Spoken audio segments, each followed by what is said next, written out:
56 degrees at 7:31 on Thursday, September 4th, 2025. I'm Ken Rosato. Welcome to On New Jersey Mornings. A sunny day today. Clouds building a little bit later possible, though. We'll see what happens tonight. Highs in the low 80s. Meteorologist Mike Favetta has the detailed Garden State forecast. Good morning to you, Mike.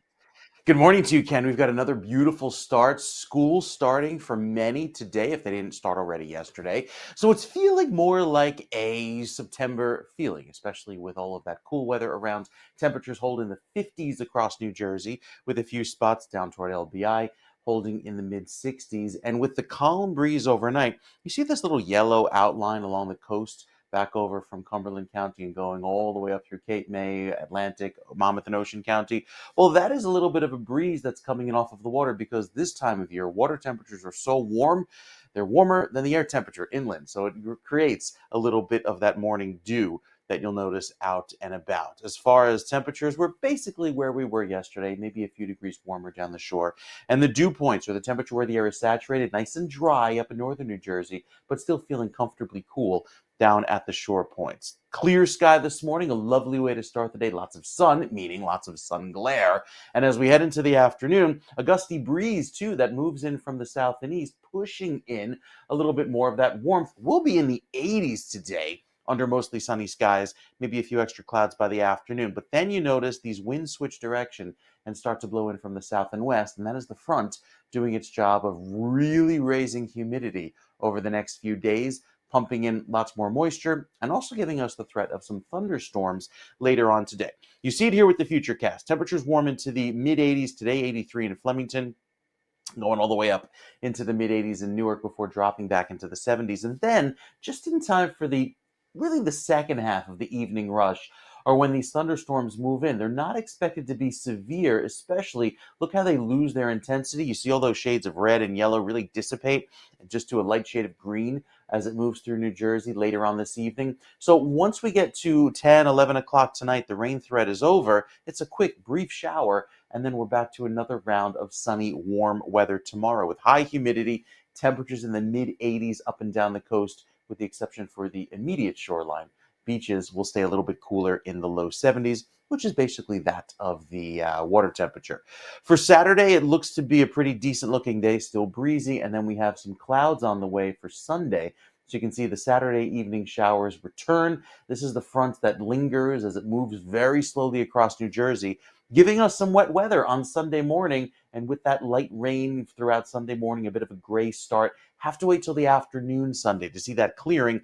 And when we do, especially in northern New Jersey, it looks much brighter by the second half of the day, clearing throughout the evening, setting the stage for a refreshingly dry and crisp start again for next week. So temperatures warm, feeling humid throughout tomorrow. Saturday, the rain chances, a little bit of morning shower activity on Sunday, and then turning dry and cool by Monday. We'll give you those details coming up with the 7-day forecast, Ken. That's in a few minutes. All right. Thank you so much, sir. Appreciate you. It is 55 degrees northern New Jersey, 58 degrees in Trenton, and everywhere, everywhere in certainly the northern half of New Jersey this morning. And I mean, I've gone through, we have 300, 400 traffic cams. I've tapped through a whole bunch. I don't see one that's light. It is a trafficy morning. Let's take a still picture if we can, Pam. This is Route 3. Look at that. So this is a still picture because we're working on getting the live. We have the live picture too. In fact, you know what? I'm just going to play the old school game, Pam. This is the live pick, and it doesn't look much different from the still pick. Look, that's a live pick. That's live. You see you could see the cars streaming on the other side. So that is Route 3 in Clifton. And the reason that is happening is some poor person in a dump truck flipped around 6 a.m.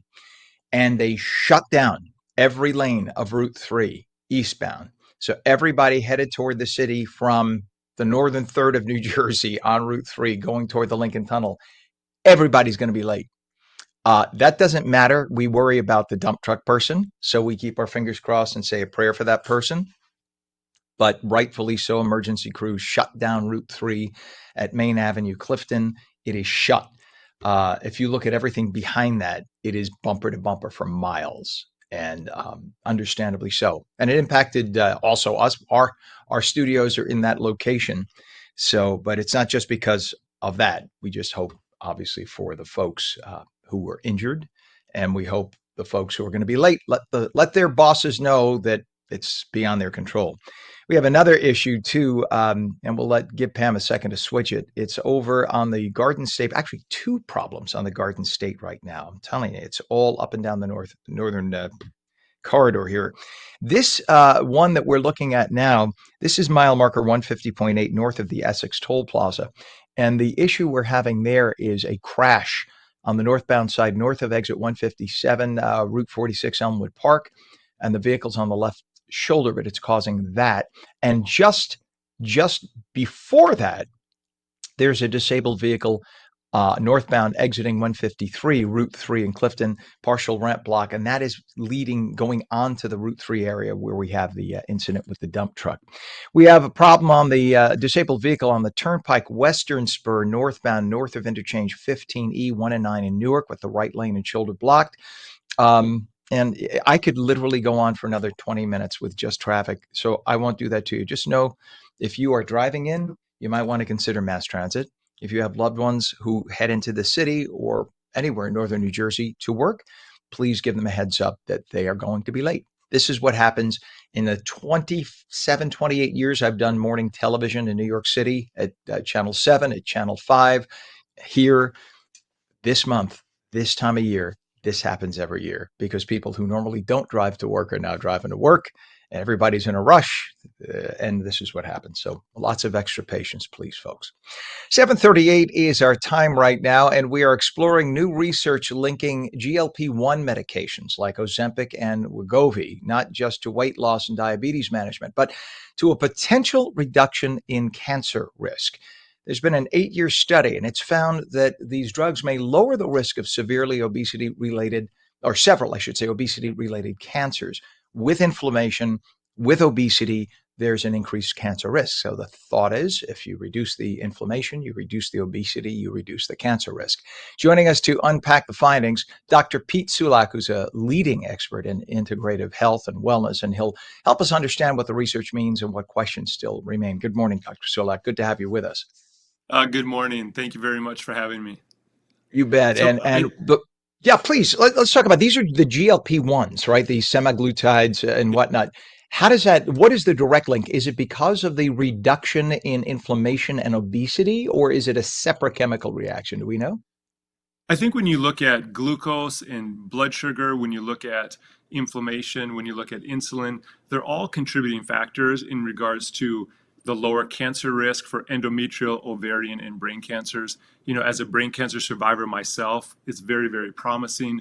Anything that we can do just really from just the idea that cancer doesn't have to be random, that we can actually change our risk factors, and is very encouraging to me.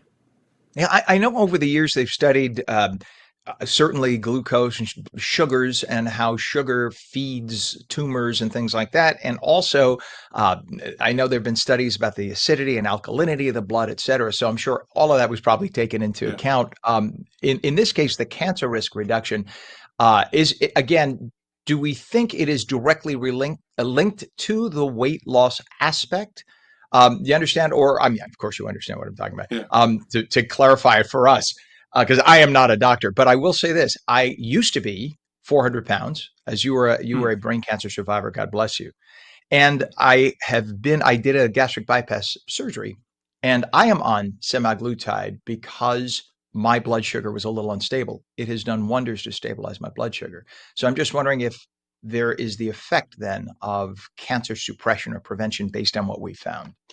Yeah, absolutely. I think when you look at metabolism in general, metabolism is the body's ability to take food, convert it through the mitochondria of your cell, and create energy, ATP, and metabolites for life. And so anything that we can do to just really affect metabolism and just the mitochondria when it comes to sugar, when it comes to inflammation, when it comes to insulin, all of those things are going to be contributing factors. When it comes to weight loss, I think one of those things is inflammation and sugar. So just by someone lowering their weight and maintaining a normal metabolism, I think that's a huge contributing factor. But I think it's also blood sugar. You know, cancer loves to feed on sugar Mm. and glucose.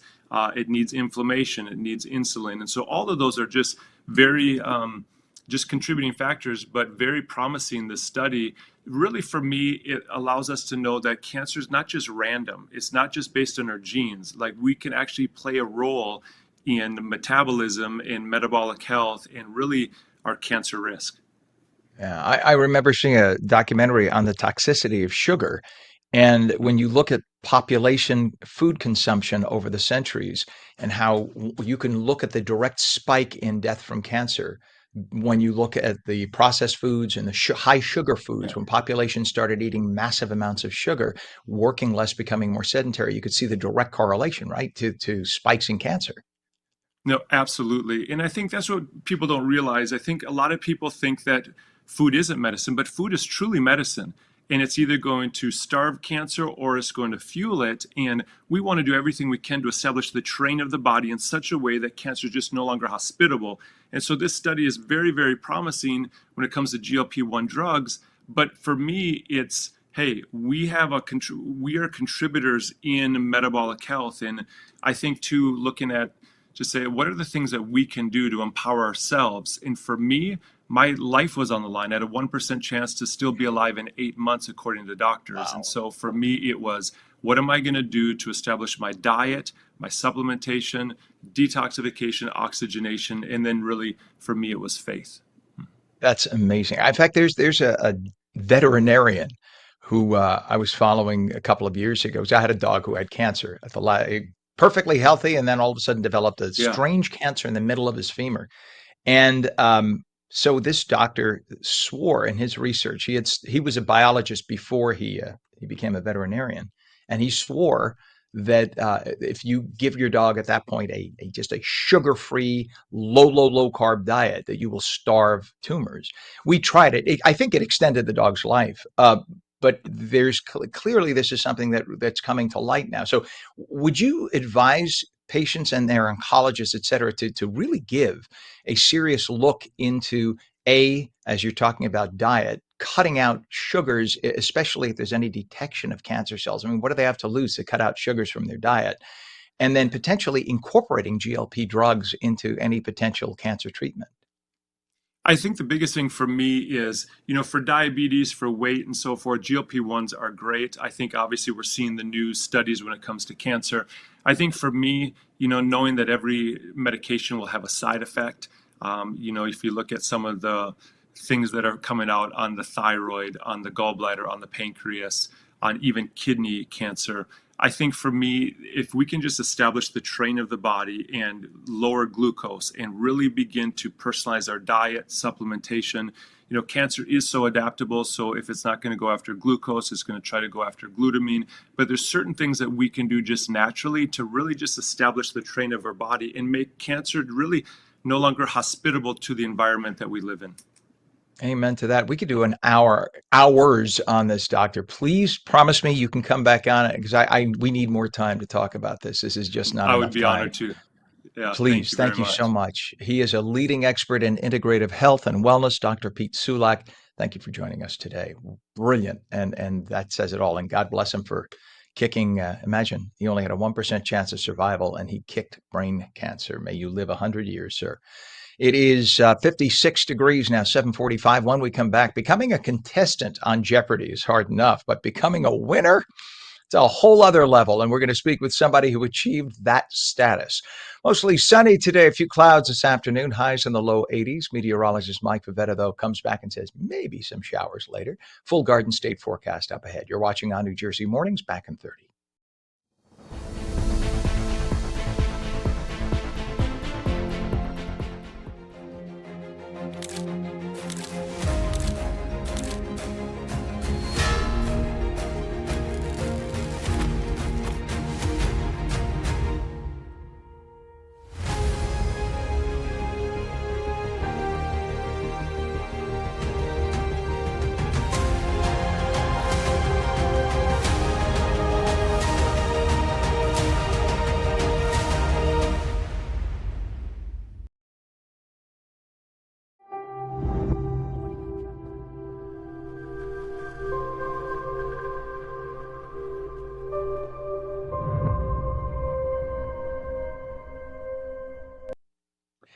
Welcome back to On New Jersey Mornings. I'm Ken Rosato at 746, taking calls at 888-658-0234. Lots of sun today, few clouds later, highs low 80s. Straight to meteorologist Mike Favetta with the Garden State forecast. But the low 80s this time of year is not that intense, oppressive humidity. You don't have the baking hot ground. It's just a whole different animal in September, right?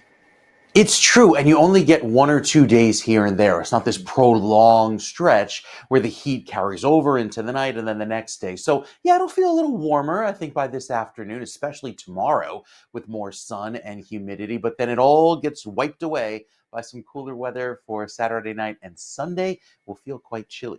We start off this morning with a little touch of fog. You see that thin cloud cover reflected there in the visible satellite in northern New Jersey. But for the rest of the day, anticipate a drier feel down the shore with warmer weather as temperatures climb into the mid 80s for you in Hamilton, 84 in Camden. That's a solid 5, 6 degrees above average. And then a little bit cooler at the coast with that lovely southwesterly breeze. Lots of sun to start the day today. But as we head into the afternoon, you'll see the clouds build from west to east as that front approaches from the west. You saw them there with those clouds moving in, and even with the future cast beginning later on today. As those clouds take over, you get a quick round of rain later on this evening, maybe a rumble of thunder, but certainly not severe, as that wind off of the water kind of quelling the severity of the storms and zapping all the energy out of them. So then tomorrow afternoon is a warm, sunny day, followed by clouds and warm weather again on Saturday with high humidity, and then it's right back to the drier weather once we get to Sunday. So here's the front that comes through later on this afternoon. Kind of dissipates as it moves on through, and that's why the showers are not so impressive.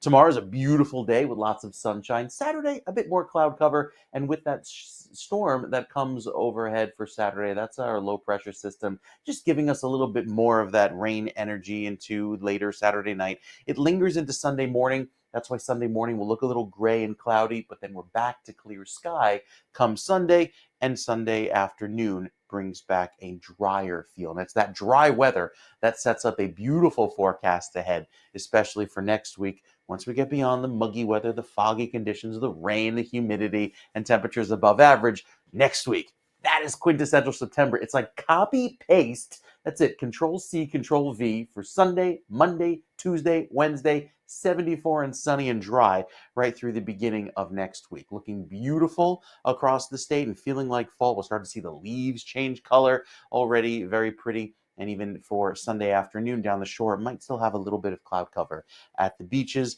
And through the afternoon when that front clears, and then through Monday, Tuesday, and Wednesday, very pleasant weather with highs only in the low 70s. That is what September should feel like, Ken, in New Jersey. So dig out the pumpkin spice, get the caramel apple ciders going, and all that fall fun stuff. Yeah, I just bought because there is no such thing as pumpkin spice, or at least pumpkin. I hear people say, "I love pumpkin." Pumpkin has no flavor; it's a flavorless squash.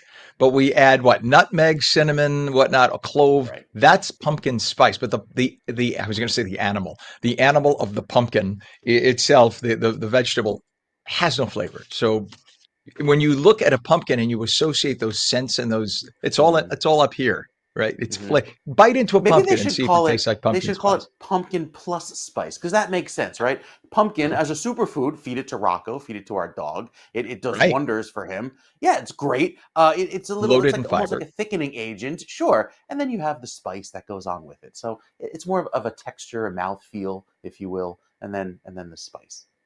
And being Italian, sir, being Italian, what we grow the zucchi for, pumpkins. Mm-hmm. You make Mm-hmm. you take the flowers. I had a neighbor back when I lived in Nutley. I had a neighbor who used to grow pumpkins just to pick the zucchi, the Just the fiore, I flowers, should say, yeah. the flowers, because their flowers are the same size as zucchini flowers. And remember, they're first cousins. You could eat pumpkin flowers, you cook them, and stuff Mm-hmm. them. Anyway, too much food. I'm sorry, but yes, they are yummy.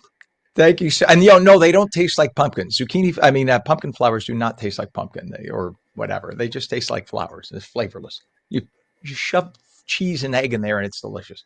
All right, Mike, we'll check back with you, buddy. Thank you so much. You bet. It is 56. So you see, you put two Italians together. All they do is they could talk food for 5 hours. It's like, guys, we got other stuff going on. 56 degrees, 57 now in northern New Jersey, and in Trenton, it's 58 degrees. We have a lot of traffic And we're having a little computer issue, so I don't know if we could bring this up. You want to bring up the Route 3 first? Can we do that, Pam? Whatever you got. If you have the still, that's fine. So there was an overturned dump truck on Route 3 by eastbound, of course, eastbound, everybody heading into the city. And it really doesn't make a difference if we show you this still picture or the live still, it looks the same. It's still not moving, just like that. What's going on is there was this overturned dump truck at about 6 a.m. And it must be a very serious accident because they closed all lanes on Route 3 eastbound. You cannot move. And it's been that way, like I said, 2 hours. And that's tens of thousands of vehicles impacted. So if you would normally take Route 3 to the Lincoln Tunnel, if you take it from anywhere west of Rutherford, you can't get. I don't even bother trying to get on. Take local roads beyond the Rutherford area or beyond the Garden State Parkway interchange, and you should be okay. But this is the mess that is Route 3, and this has been the big story for the whole tri-state all morning long. There's a lot of traffic elsewhere, but that's the main one right there to worry about. We have an issue also on the Garden State Parkway, mile marker 150.8. If you could bring that up, Pam. This is north of Essex Toll Plaza. And what we have here is a crash. It's off on the left lane, but it's causing delays. Again, it's Garden State 150.8, Pam, north of Essex Tolls. And you could see all the cars built up there on the right side, the upper right of your screen as a result. And Pam, you don't have to take these shots, but I'll just mention we have issues now on the disabled vehicle on the GWB upper level eastbound mid-span. So now as you try to make your way on the GWB into Manhattan, it's going to cost you 45 minutes. We have a crash on 280 westbound west of exit 7, Pleasant Valley Way, West Orange. 2 left lanes of the 3 lanes closed. Everybody trying to get by in 1 lane there. Disabled vehicle, Garden State Parkway northbound exiting 153 by Route 3. That's because of what's going on Route 3. And another crash on the Garden State Parkway at 157. All lanes open, but a vehicle on the right shoulder. Crash on 295 southbound, south of exit 26N, which is I-676.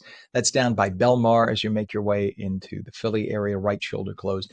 I'm going to stop there because the traffic is the highest amount that since we've started this show. I've never seen this much traffic. It's all everybody not used to the back to school mode. And I think not giving themselves extra travel time. So it is what it is. Take the time today, folks, and don't try to rush. 7:53 is our time. As we look back on the summer, we cannot forget a person who dominated not only the headlines, but the stage. Jeopardy winner Scott Riccardi is here to talk about his impressive winning streak. Scott's a New Jersey native. He captivated fans with his quick thinking, deep knowledge, and calm under pressure. Good morning to you, Scott. Good to have you on. Hi, Ken. Thanks for having me. You bet. Let me just ask this. I mean, I worked at Channel 7 Weird Jeopardy for decades, and it's always been like literally, when I say this, the highest rated show, morning to night, Jeopardy. That was it. Higher than the news, the network news, anything, Jeopardy. So, what was it like walking on the Jeopardy stage for the first time and knowing that you had serious questions to think about and answer, yet you were going to be on national television? What kind of pressure is that? Yeah, it definitely is high pressure. I think leading up to it, I was feeling pretty confident just on the basis of, how it feels to watch it at home. But yeah, as soon as you meet the people that you know you're going to have to be competing against, suddenly that confidence really has a way of evaporating. So coming out of like the lunch break into the first episode that I had to tape, it was definitely just this moment of, okay, like I just need to do my best, but like realistically, I was pretty worried. Understandably so. Do you tape all the shows in a day or two? How's it done? They tape 5 shows per day with a lunch break after the first three. So my last 15 were just 3 days in a row, 5 per day. So just kind of a gauntlet of 15 games at the end there. Amazing. What do you take, like 5 outfits with you, or do they just keep you in the same outfit? They have you bring 5 outfits. You've got a pretty short window between games to get changed. And after the first two, I'd only rolled up with sweaters. And they said, could you go get some blazers over the weekend, perhaps? That's hilarious. I love it. Yeah. And your streak, of course, was incredibly impressive. How did you prep for the show? What do you do? Because it could be any topic. So how do you know where to start prepping? Yeah, it's really tough. I feel like a lot of it comes down to watching the show and getting a sense of where your weaknesses are, and then trying to really sort of fill those in just through a lot of reading. In general, I feel like to cover like uh, a large span of topics, a lot of it comes down to just being really curious, just kind of being on the internet all the time, just doing a lot of reading in terms of you know, I feel like I always tell people I'm on Wikipedia all the time. When I was younger, I Mhm. used to our parents' computer used to kind of slow down because there were too many Wikipedia tabs open. So it's just a lot of whatever information I feel like I ought to know. I try to lock everything down really. That's awesome. I mean, like for me, I love history, which is why I'm in this business. I've been a journalist for almost 40 years now, and but I am more of a vague generic. Like I could tell you it happened in the 1860s, but when you pin me down, what was the specific date? I got to look it up. So that's why when I watch Jeopardy, I think, oh, which one, which date was it? That must be very challenging. So how do you stay focused? Did you have some kind of a technique to stay calm and focused, and certainly to be able to get to sleep the night before and things like that? What did you do? Yeah, I'm trying to think. It was honestly pretty challenging. I know going into the first game, I was coming off of maybe 2 hours of sleep just because I was just so Oh, nervous the night before. I think I just sort of kind of got into a certain routine backstage where I would just sort of like have the same thing for breakfast every day, and then I get to the studio and just like kind of eat like one banana, and then just try not to. I tried not to really like cram new information as the in between tapings, just because I was worried that I didn't want to push any information out by cramming, I guess, at the last second.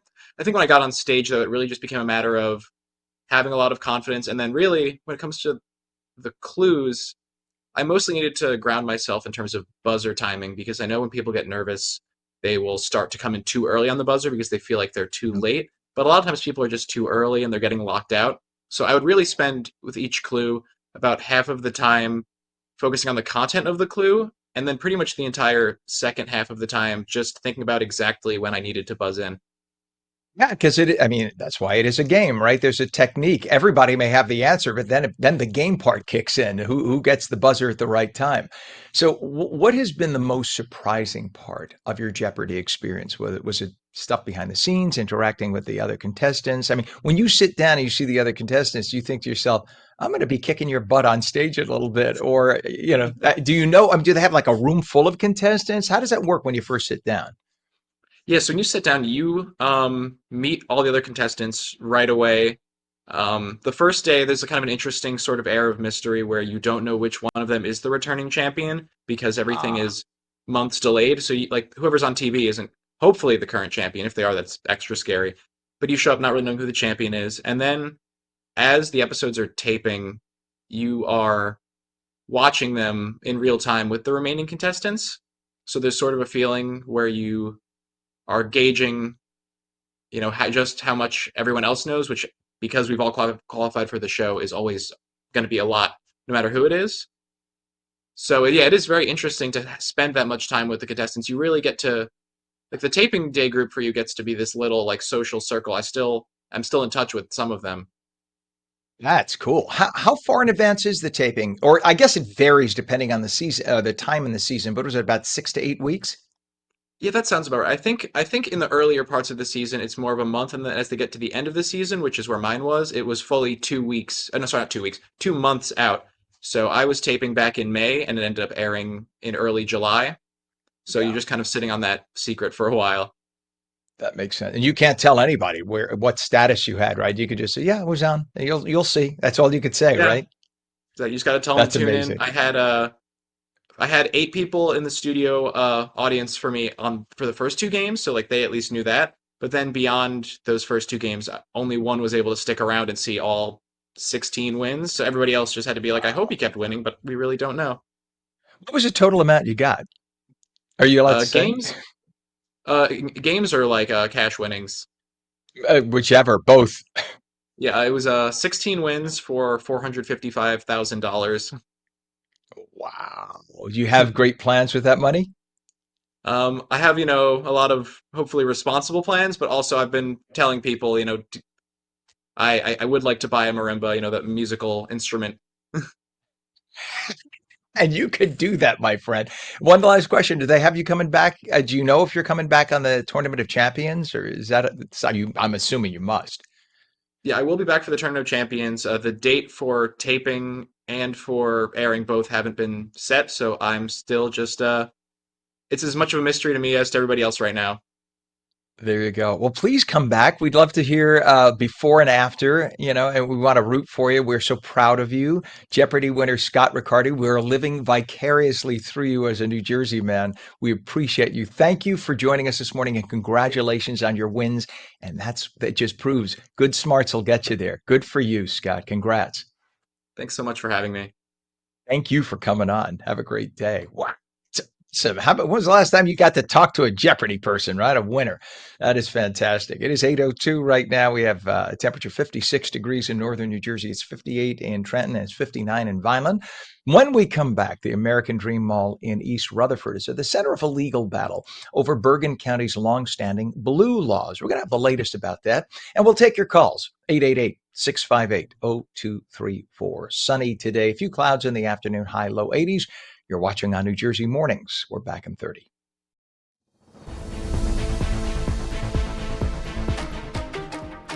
Hi, I'm Jeanette Hoffman, host of Energy Matters. Join me every night at 6 p.m. where we're discussing energy affordability, challenges, and solutions with stakeholders and elected officials. Join me weekdays at 6 p.m. on Energy Matters on ONNJ.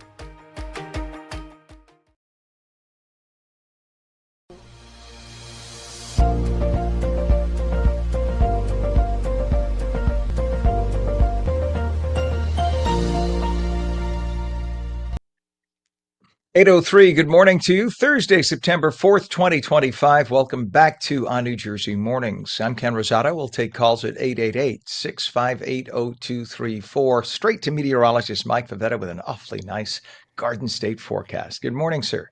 Yes, a beautiful forecast ahead. Lovely weather, lots of sunshine around.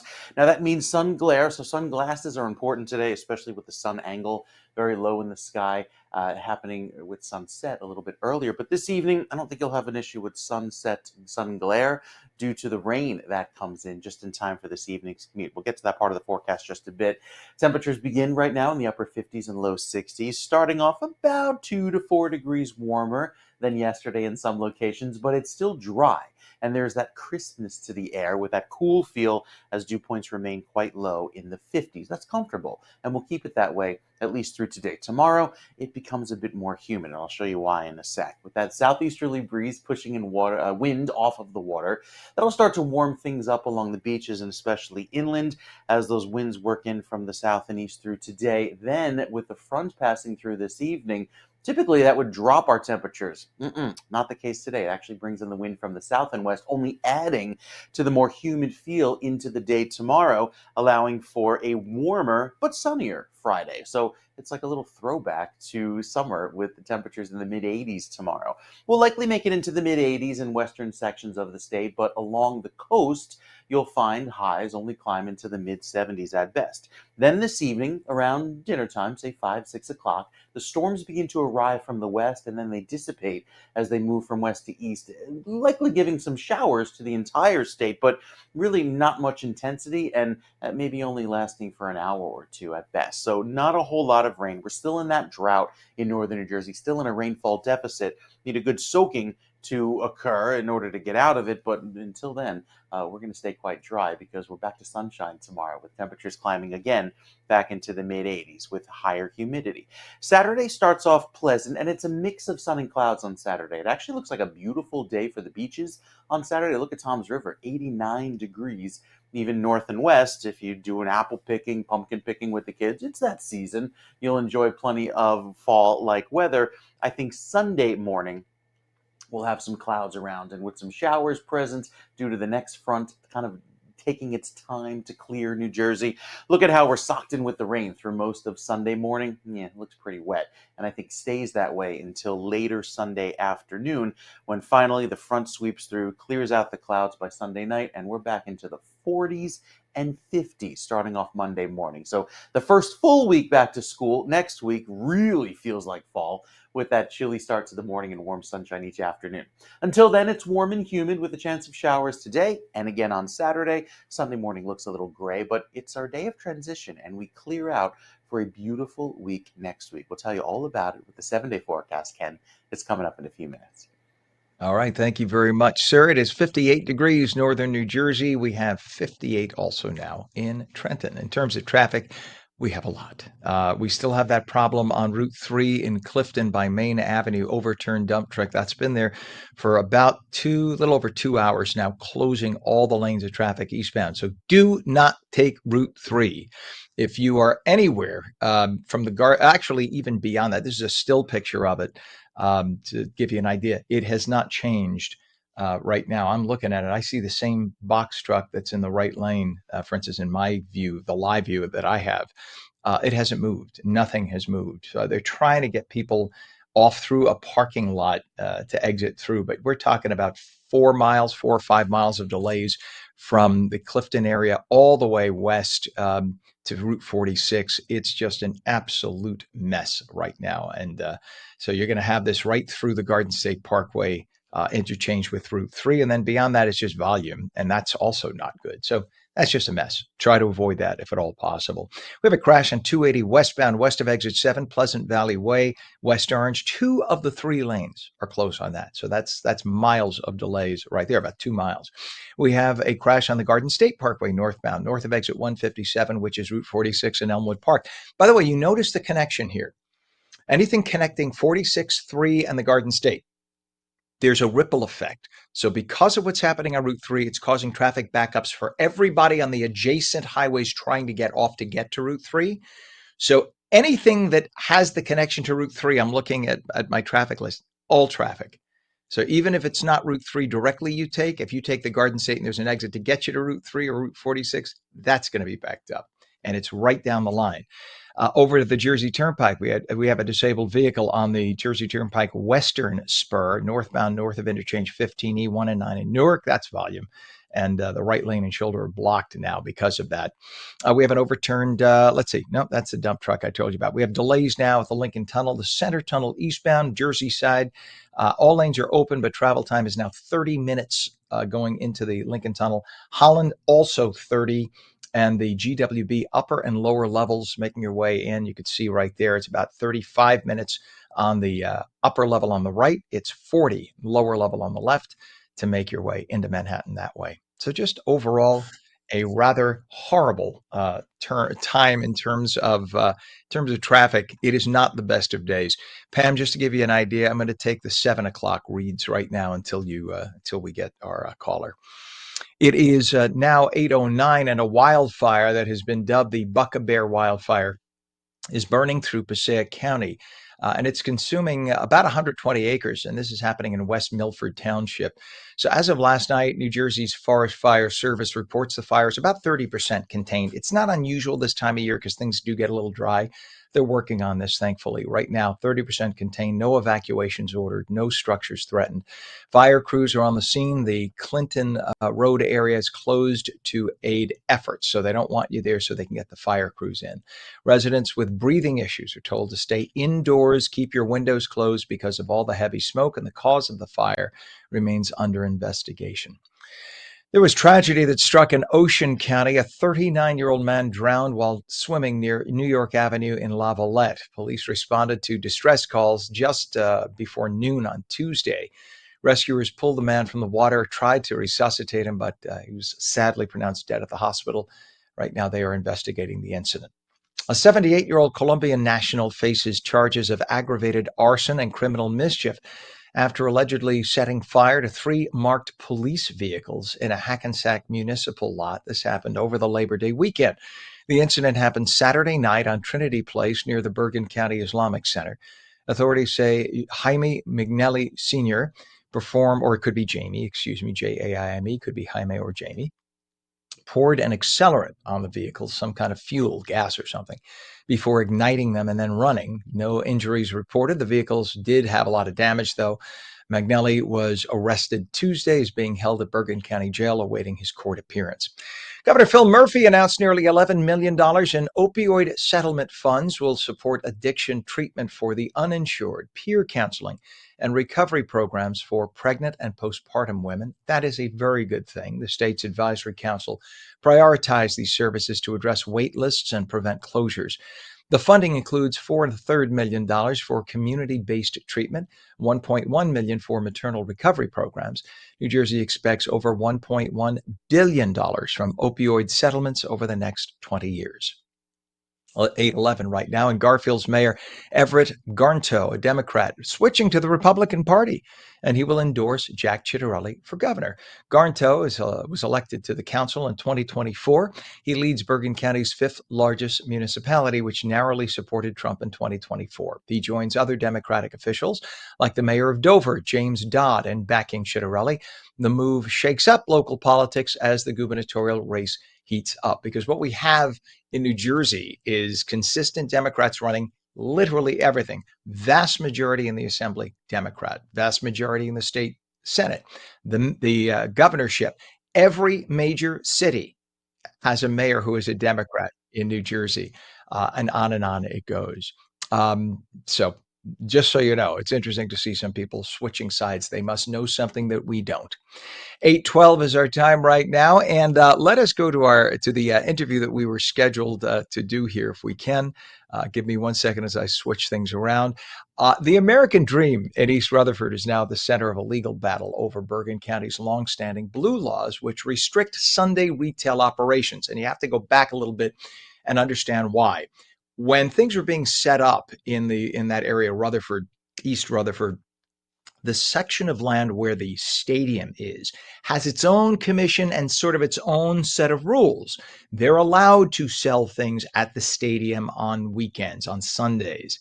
The question is, the land that is where the American dream is technically falls under that jurisdiction, but do the rules extend to that as well? The American dream says yes.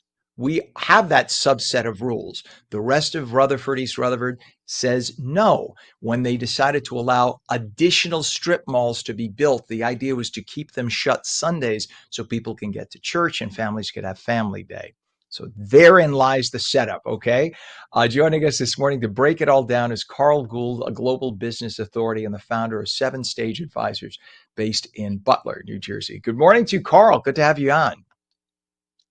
Morning, Ken. This is quite a hot topic.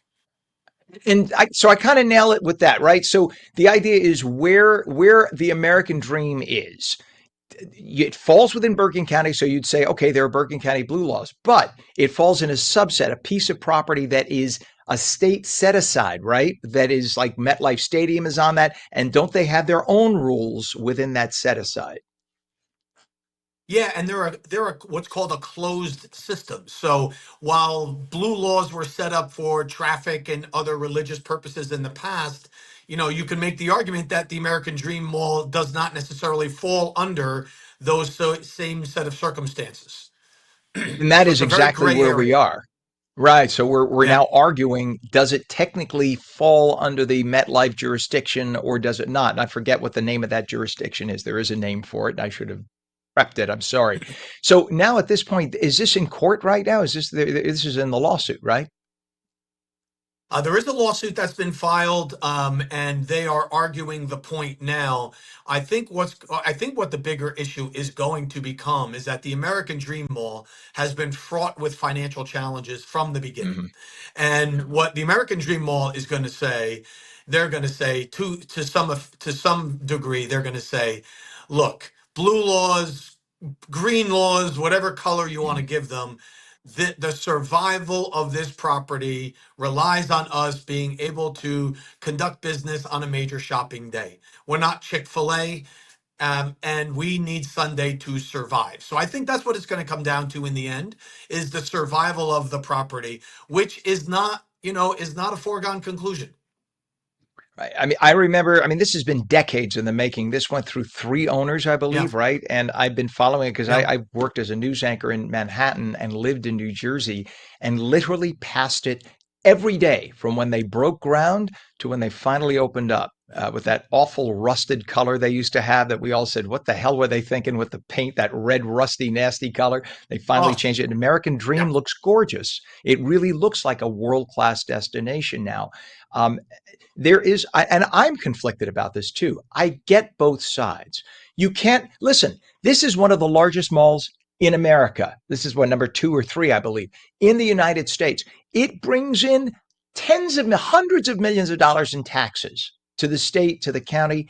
Do you want to watch it go bankrupt, or do you want to modify the rules just for the mall? And that's really what it comes down to, because it's not a matter of you could have your cake and eat it too. No, you can't.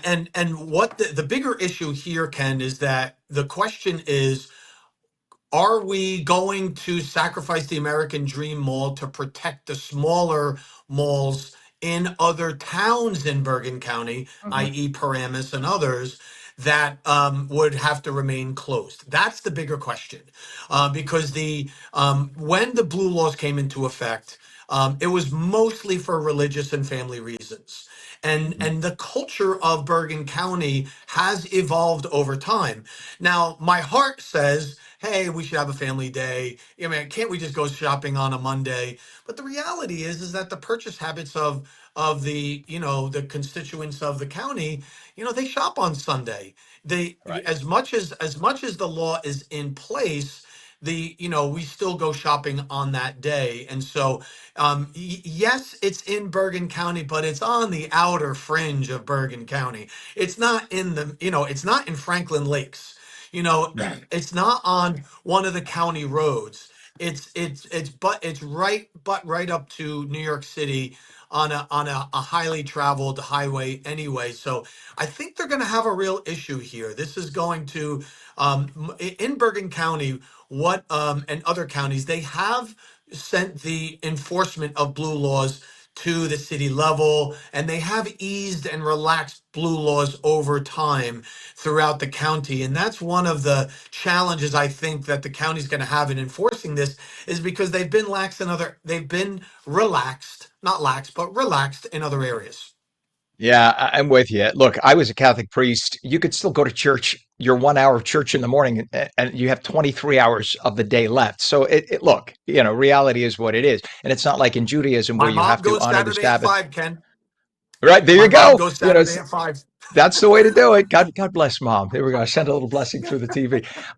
But Yeah. but the reality is you could still honor your Sabbath and go shopping. I mean, everywhere else in America is basically got done away with their blue laws. But I think the argument on the other side is, when Rutherford allowed for an overexpansion, and they did allow for an overexpansion of Yeah. commercial properties, the deal at the time, so I did a little research on this. The deal at the time was, as long as we have at least one day where everybody can get around, visit family, and the roads are not going to be bumper to bumper. And the problem is, though, they are bumper to bumper. If we've already Yeah. gone there. They should have thought about that before they cut the deal 50 years ago. And it is what Yeah. it is now, like it or not. And is the reality is, do you want to watch a multi-billion-dollar project sit there and rot and lose hundreds of millions in revenue for what? To hold up an agreement from Yeah. 50 years ago that's antiquated? Does that make sense? Yeah, it does. And the big one of the things that's interesting and might help this argument on both sides is the traditional mall and the shopping experience from decades ago is no longer the same. Right. Malls are now live, work, play. They're not just shop. And so if you've been to the American Dream Mall, they've got water parks and they've got Mhm. theaters, and so people are taking their family day at a mall. And so for them to be able to go to certain stores and not certain stores when they're already there, that's the part where the law has to be modernized a bit. And we call it a mall, and we think of it like a traditional Willowbrook or shopping Right. mall. But the malls of today are not that. They're live, work, play. They're very much food and entertainment centers where people are going to spend their family days together. So I think I have a feeling the American Dream Mall is going to win on this one. Hey, here's an option. I actually mentioned this a few years back and nobody took me up on it. You want to make everybody happy? Set aside a little section of the parking lot and build a series of a temple, a few interdenominational Catholic and Protestant churches, and a mosque. There you Now go. you have family day at the mall. Everything happens at the mall. You could park there for free and go do your religious service and then shop at the mall.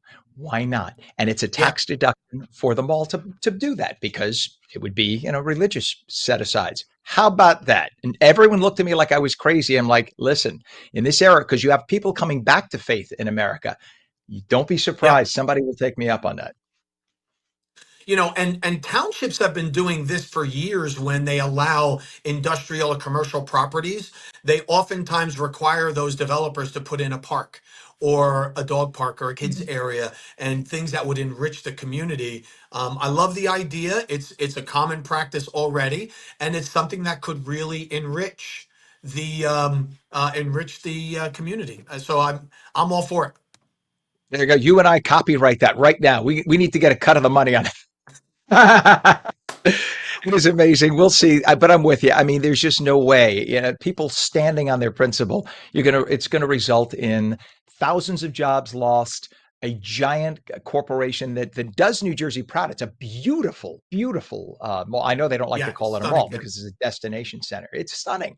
You walk in, you think you're at a world class theme park. It's beautiful. Don't let this thing go to waste because of stubbornness. And that's really. It feels like the camps are set up and they're like, you will do Yeah. it our way. Stop. Just stop. Okay. So I think This I'm with this you. is an opportunity. Yeah. This is an opportunity for them to revisit the law and modernize the law rather than lose it altogether. Now's the time to get concessions. So now's the time for the county or the state to go to them and say, all right, we're going to allow it or we're going to update it, but you have to do the following: put in the park, put in the bird sanctuary, put in the religious observant areas, put in the area for moms. This is the opportunity for them to get the concessions that they would need in order for this to work. Amen. All right. The founder of Seven Stage Advisors and Butler Global Business Authority, Carl Gould, friend of the show. Thank you for joining us this morning. It's great to have you on. You explained it beautifully. Have a great day, Ken. You too. It is now 58 degrees. Our time is 8:23. Pam, can we forego this, please? If Mike is available, let's go to Mike because I know we're running a little behind. And did you see what it's like outside right now? Did you check out the outside? It is stunning. Meteorologist Mike Favetta will tell us how long the stun will stay. Good morning to you, Mhm. sir.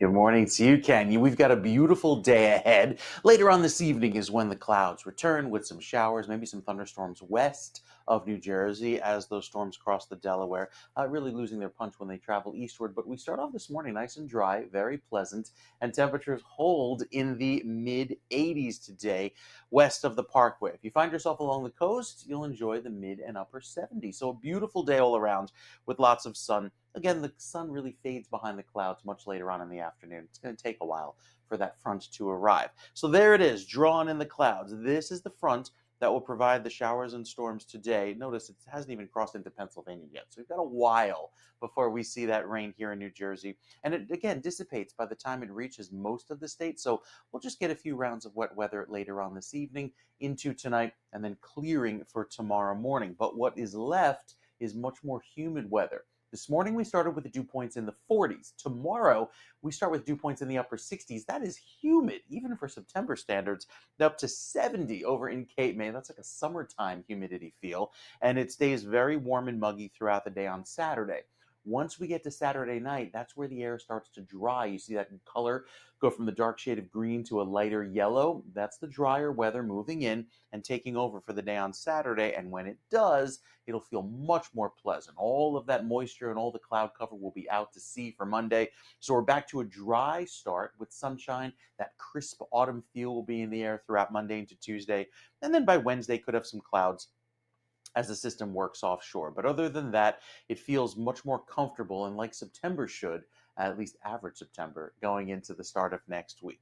So in the meantime, plan on a very warm start to the day with even more humid conditions into tomorrow. Saturday will feel muggy, even though there'll be some clouds and showers around by the end of the day, and then lingering with the cloud cover for Sunday as cooler weather ushers in a drier forecast by Sunday afternoon.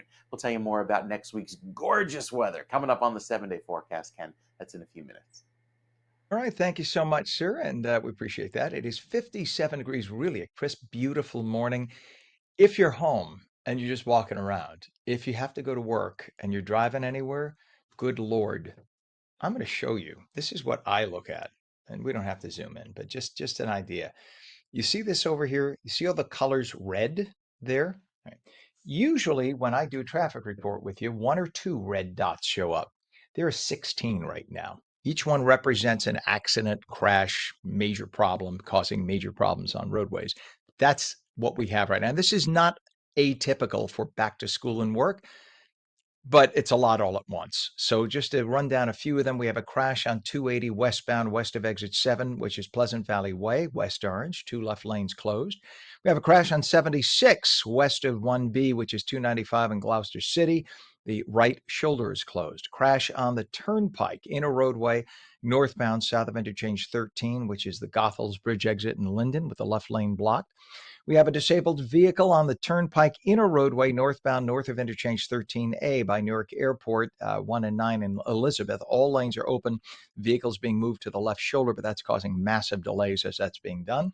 We have a crash investigation on 78 westbound east of exit 33, which is Liberty Corner Road in Warren Township. The right shoulder is closed. Overturned dump truck still, and this has been the case for 2.5 hours. Route 3 in Clifton by Main Avenue. And this is causing miles of delays all the way to 46 and the Garden State Parkway. And this is a still picture of it from earlier. It's an absolute nightmare. And then as we go down, let's see, we also have issues on the Turnpike, Hudson County Extension eastbound outside the entry of I-78 Newark. That's just massive volume, right? And on it goes. We take a look at the Hudson River approaches right now. We have 35 minutes at the Lincoln, 35 at the Holland, which is not common at this point. Really, usually the Holland's 10 to 15 minutes. It's 35 now at the Holland. Upper and lower levels of the GWB also massive delays now. We're talking 35 minutes inbound on the upper level, and it's 45 minutes inbound on the lower level of the GWB. Just a lot of issues to deal with throughout, and that is because people are getting back to school and work. I think a lot of folks uh, got used to the summer when people were on vacation. Kids didn't. There were no school buses on the roads. Kids weren't going to school, et cetera, et cetera. And what you ended up having was about a 30 or 40% reduction in traffic on the road. So people left later. Well, today they're still leaving at that same time and realizing there's traffic. So they get stressed. They're rushing. They're on the phone to call ahead to say they'll be late. As a result, it's accident after accident after accident. This week has been nightmarish. And I hope, if nothing else, this will awaken some people to think to take mass transit because that'll help a lot. If even 10% of the people decided, you know what, I can't take sitting in traffic for 2.5 hours to go 6 miles. Hopefully they will take a bus or carpool or something to help reduce that because it's really bad. This is about as bad as it's been in a long time. So we'll talk about more about that, and we'll keep an eye on it again. Mike telling us a sunny day at least. So that's one less thing to worry about.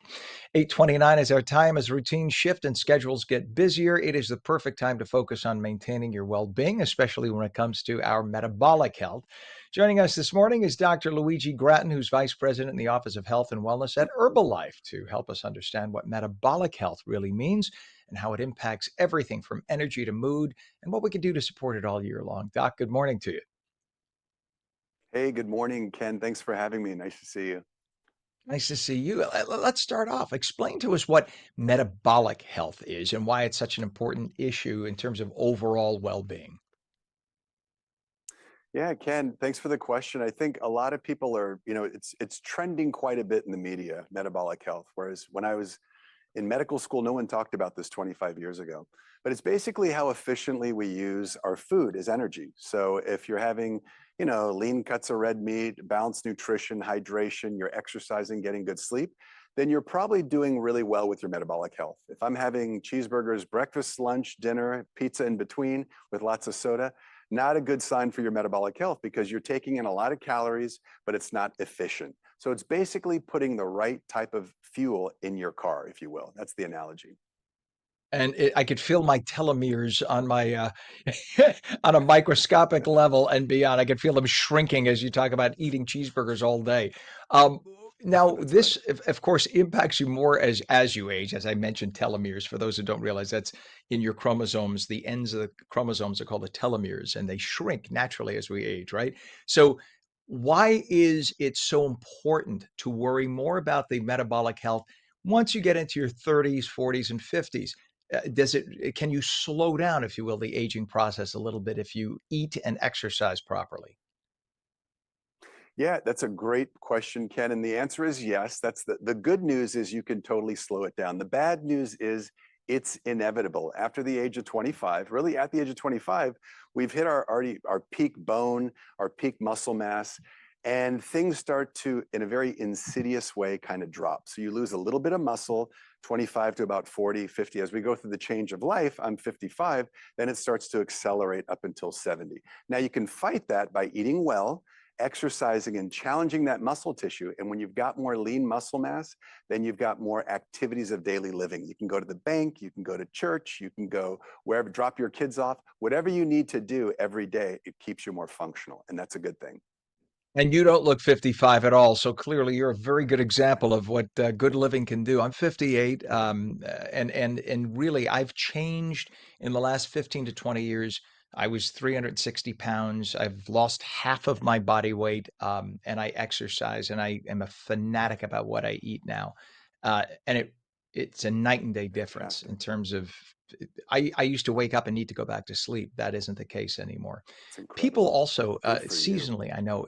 Thank you, and I say it only because you can. It's really we had a doctor on earlier who was talking about we were taught this in medical school. Food is medicine, right? And it is 100% true. Exactly. We always worry about taking a pill to correct the mistakes. Just don't make the mistakes. Stop eating the stuff that's causing the problems. And Well many said. people I know feel healthier in the summer, doctor. There's more activity, of course, but also there's something to be said about the vitamin D we get from the sunlight. What are some realistic ways we can carry on the good activities and also what about supplementation? I know Herbalife has great supplements. I'm not trying to turn it into a commercial. I, for years, took Sure. Herbalife products and I thought they were fantastic. I used to drink aloe vera like it was going out of style. Wow, good stuff. Yeah, I love it. And by the way, I'm out here in California, Ken, and I went to school in New York at Mount Sinai. So I know Nice. those cold winters. I know how it is during the hot summers. I know how difficult it can be because out here in California, we just hit the beach every day, right? I'm not trying to, I'm not bragging, but I'm just saying exercise and physical activity is more accessible. And the East Coast, sometimes it's more challenging with the change of the weather. So you can find any way you can find functional activity. Let's say going to the mall, getting a cup of tea or some aloe, walking 2 or 3 miles around your favorite mall, right? You can do that. Or if you're doing isometric exercises at home, yoga, Pilates, even gardening, if you've got a place where you can squat down and do different types of activity, that's challenging your muscle tissue. And when you eat the right things, it helps rebuild that muscle when you're sleeping. That's key. I spend half of my life on the beach in Fort Lauderdale. We have a home in Fort Lauderdale, and I do this program sometimes from there. And we brag about it. We tease everybody about it. It's like I'm part of the Convention and Visitors Bureau um, of Florida. But there's something to be said. You're right. When you have the sunshine, it sort of beckons you to come out and just walk around. I do a daily walk on the beach when I'm down there, and there is a difference.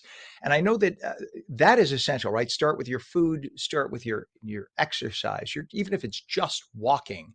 And I know then the next level would be what Herbalife focuses on. You have science-backed nutrition, you have phenomenal, controlled, well-made supplements that are so important to help you support the metabolism that you've now done such a good job on, right? Establishing with your food and your exercise. Talk about some of the supplementation, but also the fact that you can't just eat crap and take a pill. You have to make it part of a holistic approach, right? That's absolutely right. And Ken, it sounds like you're very well versed in medicine and nutrition. So in Herbalife, we believe in a nutrition philosophy. It's very conservative, and most physicians would agree. You've got to have certain things in the human body. You mentioned, protein, fiber, healthy carbohydrates, plenty of hydration, phytonutrients, which is something that we're kind of big in, botanicals, whether you're having it from orange, blueberries, hibiscus, caffeine, whatever that is, whatever your choice is, those we think are very important because the human body likes botanicals. They help to, give advantages. But a lot of these different nutrition philosophy principles are basically what your body needs. If you're not getting it in the standard diet, because you're busy, you're running around, you're going to work, and you're stressed, you can use supplementation. And it may be a protein powder, it may be a bar, a soup, or a tablet or capsule. And that's why we think it's important to supplement if there are gaps in your diet. Yeah, and that is the key. This should be the icing on the cupcake, if you will. To use a bad analogy, it shouldn't be the cupcake. This is the way to stay healthy. But the nice thing about Herbalife products, and this has been the case for decades, that Herbalife sources the materials to make their products so carefully because you have a lot of if you go on the Amazon, you'll find cheaper products. You'll say, "Oh, well, this is creatine. It's only $4. Why shouldn't I get that?" And then you find out it's high in mercury or it's sourced from a country where it's really Right. not regulated.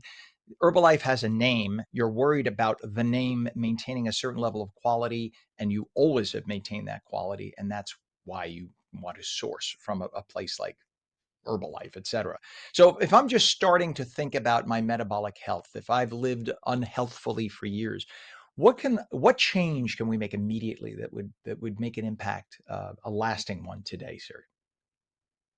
Yeah, Ken, I think the things that you've mentioned so far, the quality of life issues, your lifestyle choices are key. You mentioned that when you're in Florida, you get up, you go walking on the beach, you sort of chase the sun, which a lot of people are starting to do now. They're kind of waking up with the rhythm of the sun, getting that early morning sunlight. Like you mentioned, Ken, vitamin D, supplementation from the sun. That's natural supplementation that you get for free.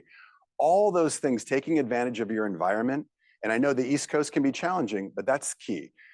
Number two, I would say, obviously, sort of going with as the day goes. Number two is good quality nutrition. You got to really be intentional with what you're putting in your mouth. You got to figure out what type of protein I'm going to choose today, what type of fiber, what type of vegetables or carbohydrates. That's the key because quite honestly, we're surrounded by carbohydrates and different types of processed salts, sugars, and fats.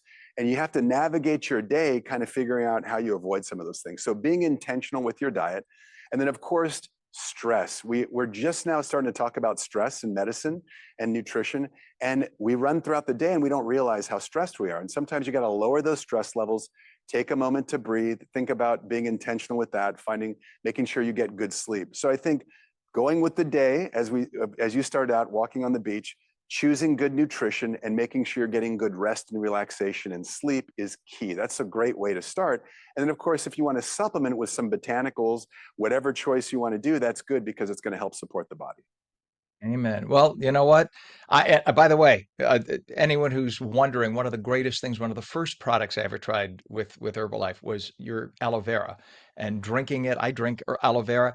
I have not put aftershave or any kind of alcohol-based product on my face in decades. I put aloe vera on my face every single day, and I'm almost 59, and the skin is pretty tight. That's the only thing I put on my face other than sunblock. I put a little Right. sunblock on when I'm down at Fort Lauderdale. That's it. And people ask me all the time, what kind of product? What's your product? It's simple. And by the way, when I'm in Florida, I just break the aloe vera plant open. Up here, I do use Herbalife aloe vera, just a disclosure. But it is the way Love to that. go. And if you want, I'm sure they can go to herbalife.com, get more information about the products. It's good stuff, good products. Dr. Luigi Gratton, Vice President in the Office of Health and Wellness at Herbalife. It's an American company for a lot of years. Thank you for joining us this morning. It was great to have you on. Thank you, Ken. Thank you. It's a You bet. pleasure.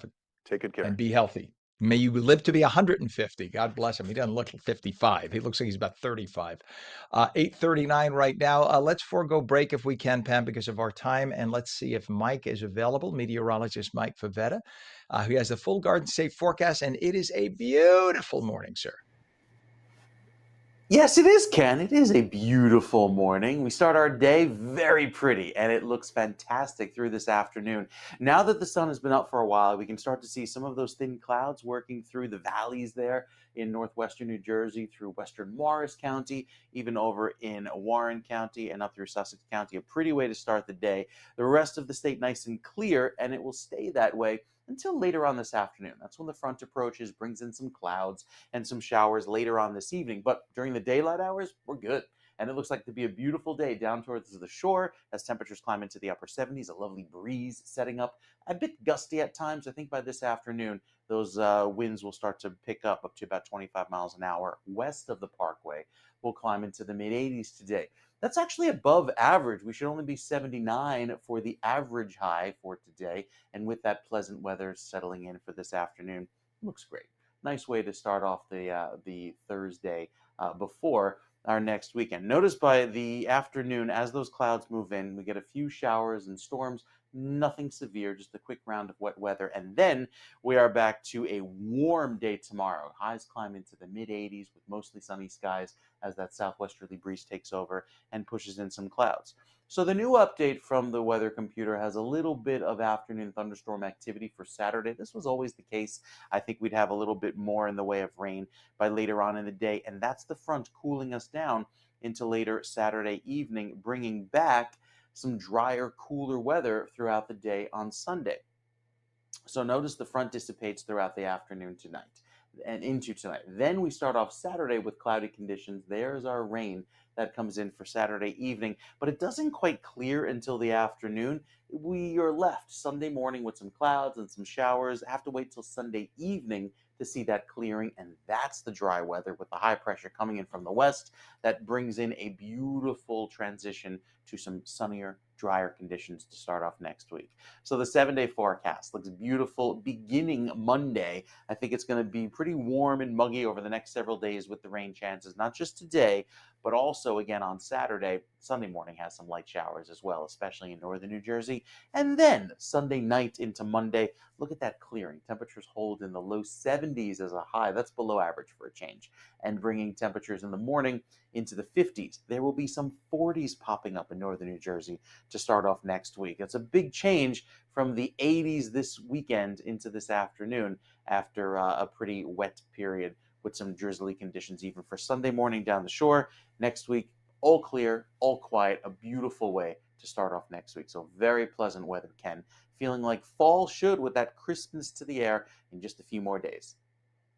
I knew you were close to tossing back to me because you said below average. So usually when the words below average occur, I'm somewhere within 30 seconds of the toss back. I'm going to make a montage of all of Of the your below average? meteorological Okay. report, and you're going to hear below average, under average, below average. Ken, I'm telling you, it's subliminal. Maybe I'm just reading into it.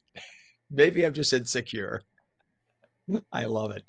All right, Mike, we will. I'm going to try to get. Do you have enough time for in 10 minutes to do a last check-in? Because we're having some Yeah, we'll issues do with our another computer. weather. So, Sure. No unless you doubt. got to go. If you got to go, I understand. Usually we say goodbye to I'm you at here this for you, time. So, Ken, all day. even though I'm below Want to do average, weather at I'm 4 kidding. in the morning? We'll do weather at 4 in the morning. I'll No, be up. don't even don't let Gerald hear that. Don't let the executive producer hear that. No. All right, sir. Thank you very much. We'll check back. 8:43 is our time. And in terms of traffic, we do have a mess. Disabled vehicle, Garden State Parkway, northbound, south of exit 98 in Wall. All lanes are open, but it's the vehicle's on the right shoulder. It's a massive backup there. We have a crash on the turnpike in a roadway northbound, south of 13, which is the Goethals Bridge in Linden. All lanes open. Vehicles move to the right shoulder there. This is, if I see the pattern here, a crash down toward Philly on I-76, and that is causing delays that's in the Belmore area, actually. Crash investigation now on 78 westbound, east of exit 33, which is Liberty Corner Road in Warren Township with the right shoulder closed. We have had an overturned dump truck causing miles of delays on Route 3 eastbound at Main Avenue in Clifton. That has literally shut the roadway down because the dump truck was in the middle lane and it's blocking the middle lane and parts of the right and the left lane, even debris off to the shoulders. It's been a nightmare. Literally tens of thousands of people are impacted. So if you normally take Route 3, anywhere west of, if you get on anywhere west of like the Garden State Parkway, okay, you're going to encounter this. And that includes 46 merging into 3. It has been a nightmare. You're going to have thousands and thousands of people who get off Route 3 either in New York as they take it to 495 in the Lincoln Tunnel, or even just in eastern points in northeastern New Jersey. everyone's going to be delayed, folks. Just be aware of that. Your approaches to the Hudson River right now, the Lincoln and Holland are both 35 minutes. The GWB is 35 minutes in the upper level, 45 minutes on the lower level. Just an absolute mess today. There you have it. It is 8:45, 59 degrees, and September is National Recovery Month. It is a time to acknowledge the 48 million. I want you to think about that number. 48 million Americans out of 340 million affected by substance abuse or substance use disorder. And it is a time to open conversations that promote healing, awareness, and long-term recovery. Our guest this morning is somebody who has turned her family's pain into a powerful mission for change. Lisa Katona Smith. We will go to her in just a minute, but she's going to be on. She is the author of an upcoming book. It's called Parallel Recovery, a guide for those who love somebody with substance use disorder. After traditional recovery models failed her own family, Lisa developed, we have to figure out a way to do this.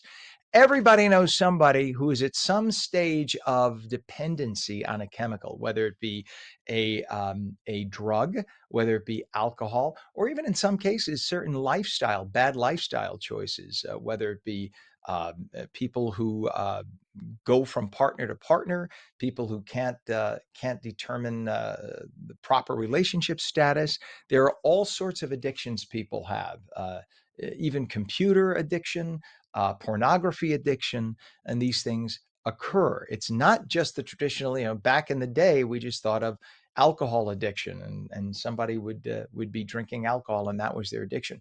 The addictions have changed. So we're going to have her on in just a moment. I'm going to call Pam for have the Mikey package ready to go if you can, Pam. All right. So have that ready to go. I'll call up for it here. So for those who are following our gubernatorial race, we know that Newark's Mayor Ras Baraka, who is very well known, he was a runner-up in the Democratic gubernatorial primary.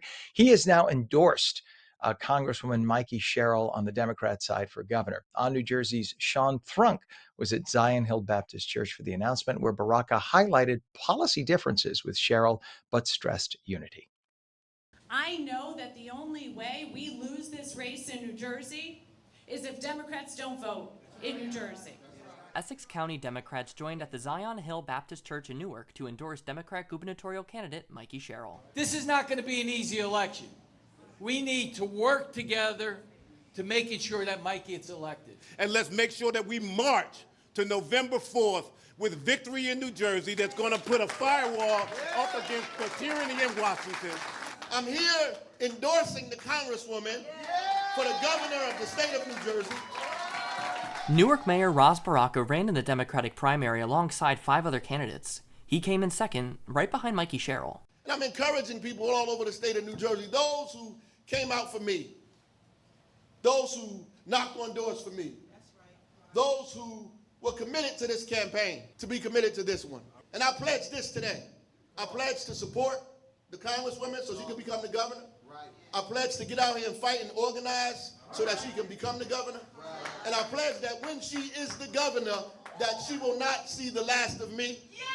That I will be constantly a part of the party and a part of what's going on to make sure righteousness flows like a mighty stream. God bless you. The worst thing about being endorsed by Mayor Ras Baraka is that you then have to speak after Mayor Ras Baraka. If we get divided, if we are not together, if we don't stand up for the things we believe in, the communities we want to serve, that's the only way we lose. We have to come together to do all of this. Bring out your friends, your neighbors, your frenemies, your enemies. Bring them out to the polls, and let's all get the vote out in November. Thank you. Thank you, everyone, so much. For On New Jersey, I'm Sean Thrunk. Your time now is 8:50, and 5 Republicans joined Democrats to block a vote to censure Representative LaMonica McIver after her indictment for allegedly assaulting federal officers during an immigration facility visit. So I want you to think about this. You have videotape of a woman assaulting not one, but multiple federal officers, at least 3. We've looked at the videotape slowly, quickly. We've had experts analyze it. It's pretty obvious. Pretty obvious. I normally would say, judge for yourself. I've looked at it. You can't deny what your eyes tell you. Okay. But yet, Republicans who, as far as I'm concerned, you are worse than any Democrats. You suck. I'm sorry. You hear me. Republicans suck. When it comes to unity, Democrats pretty much all of the time vote in lockstep, even when they know they are wrong, when it's criminal, when it's awful. Democrats vote in lockstep. Republicans are the wussies that love to live and get along and go across the aisle. Democrats couldn't give a crap about your aisle. They will never come across the aisle. They always talk about the fact that we have to get along and go across the aisle, but they are never the ones to do it. The Republicans, especially in New Jersey, they are in the minority and they like to get invited to the big fancy parties. So, as a result, 5 Republicans have joined Democrats to block a vote to censure Congresswoman LaMonica McIver. Why? You're a United States congressperson. You should not be involved in assaulting federal agents on videotape. Now, she is indicted for allegedly assaulting federal officers. And yes, you are innocent until proven guilty, but we have videotape. But I'd like to call out Representatives Don Bacon, Mike Flood, John Joyce, Mike Turner, and David Valdato, who voted to stop the GOP-led resolution. And I want you to remember them when it's primary time. Remember those names, and I'm going to say them again. You should remember Representatives Don Bacon, Mike Flood, John Joyce, Mike Turner, and David Valdato. And I'd love to find out what groups back them and find out why they felt it incumbent upon themselves not to censure a congresswoman who on videotape is assaulting federal agents. Federal agents who are backed by a president whom we voted for. Vast majority voted for this president and these actions. What was this Congresswoman, LaMonica McIver, doing? She was trying to block a facility in Newark that ICE has hired, that they have and they're allowed to do that. And she was trying to block that facility. She was protesting outside the facility. And when ICE agents were there, there's a shoving match that occurs. You know what? If you or I were on the street, and it doesn't matter that she's a congresswoman, if a police officer is doing their duty, local police, and you get in their way, you don't have to touch them. You are interfering with an officer. When I was a reporter with ABC, sometimes we'd be across the street with a camera. And if the officer deemed we were interfering and they told us we had to get out of the way, from 50 feet away, you damn skippy, we got out of the way because they would arrest us. And guess what? They'd have a right to do that. So I just want people to be aware of that, that when a police officer is doing an official action, you're not supposed to be anywhere near them, let alone touch them. And you could see LaMonica McIver, the congresswoman, she is doing that. It's not even, she wasn't shoved into it by somebody. She's doing the shoving. I'm sorry, allegedly. Just take a look at the videotape and you'll see. So for the 5 Republican Congress members who decided not to censure is just like saying you shouldn't do that. That's all it is. Shame on you. And I hope liberal Democrats kick your asses next time out because you don't deserve your place in office. It's as simple as that. And you are watching On New Jersey Mornings. We just have a few minutes left. Pam, I don't know. Is it fair? Do we put somebody on for 4 minutes? I will try, but we have to have this person back on. September is National Recovery Month, a time to acknowledge the 48 million Americans affected by substance use disorder and to open conversations that promote healing, awareness, and long-term recovery. And we bring on our guest, Lisa Katona Smith, who's a family consultant and the author of the upcoming book, Parallel Recovery, a guide for those who love someone with substance abuse disorder. Let's say it right now, Lisa. I didn't want to put you on, not because I don't agree with everything you're about to say, but because we have to put you on again. So I was going to postpone you to tomorrow so we can give you a full 15 minutes. But we're going to put you on now a little bit. And then please, if you can, let's have you back on. We had some technical issues this morning. So first of all, welcome and thank you for coming on. And tell us what this is National Recovery Month. For those who aren't familiar, explain your approach and more of a holistic approach, parallel recovery, and how it's different from the traditional family support models. Yeah, thank you for having me.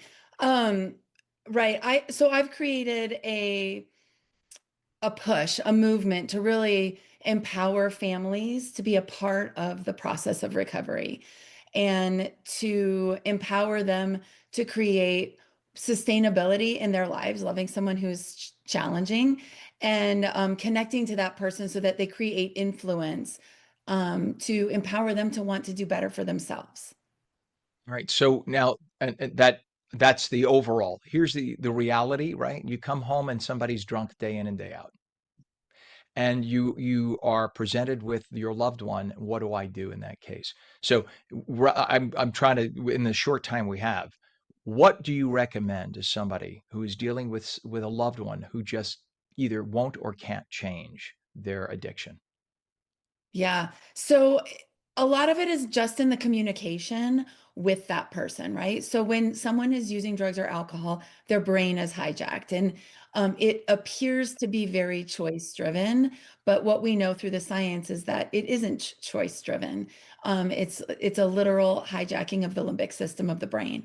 So if you can be responsive as opposed to reactive, you're actually speaking to the person rather than to the disorder of alcoholism or addiction.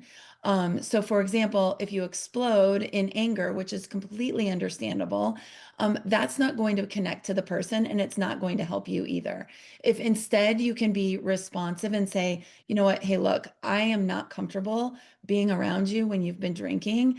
I'm going to ask you to leave and find somewhere else to be this evening, and maybe we can talk about this tomorrow. You're actually inviting that person into the relationship and you're keeping yourself at a regulated state. Because if you look at, I know, we all know people, as you've had it in your family, I've had it in my family. We all know how it becomes the issue that often tears families apart. Divorce, it's just horrible, horrible things. And I see it. I see that the person deep down would love to change, but it's just so difficult to make that first step. And so many times they fail and they think they don't understand you're allowed to fail. You can try and you're allowed to fail a few times sometimes. You make the effort. But I'm going to have to pause it because we're out of time. This is what I didn't want to do. So I'll leave people on the cliff and ask, if you are free, please let us have you back on our next show, and I'll have our executive producer set you up. You deserve this. I read a lot about what your program is about. It's brilliant. And I think we need to really talk more about it. So thank you, Lisa. And I apologize for the technical issues on our end. And we will please have you back in the next few days. Okay. All right. And with that, we have to go. You're watching On New Jersey Mornings for your Thursday. Thank you for being on, and we'll catch you again on the next program, folks, starting 7 a.m. tomorrow. Have a good day.